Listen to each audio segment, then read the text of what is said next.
on climate action, and the climate action is not just the recent one. It has started from the early 1970s. If I can mention about the Chipko movement that has been started by our rural women in order to protect the forests and trees.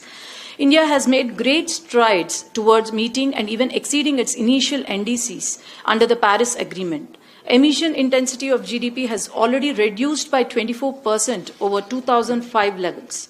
India has installed 159 GW of non-fossil electric capacity, thereby already achieving its NDC pertaining to 40%, and we are almost 8 years ahead of our schedule. The National Hydrogen Mission, which has been launched for generating hydrogen from the green energy, which is an alternative to the fossil fuel.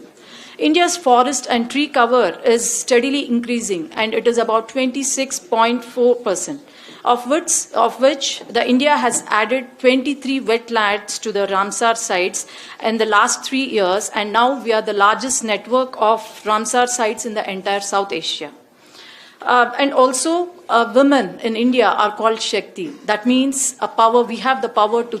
India is also committed to strong climate action, and the climate action is not just the recent one. It has started from the early 1970s. If I can mention about the Chipko movement that has been started by our rural women in order to protect the forests and trees.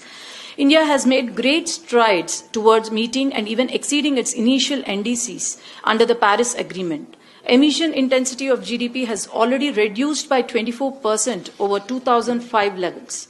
India has installed 159 GW of non-fossil electric capacity, thereby already achieving its NDC pertaining to 40%, and we are almost 8 years ahead of our schedule. The National Hydrogen Mission, which has been launched for generating hydrogen from the green energy, which is an alternative to the fossil fuel.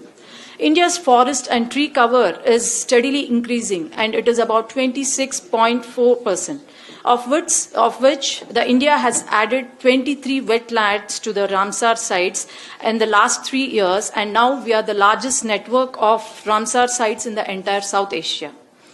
And also, women in India are called Shakti. That means we have the power to change and also heal the world. And women are interlinked in the nature.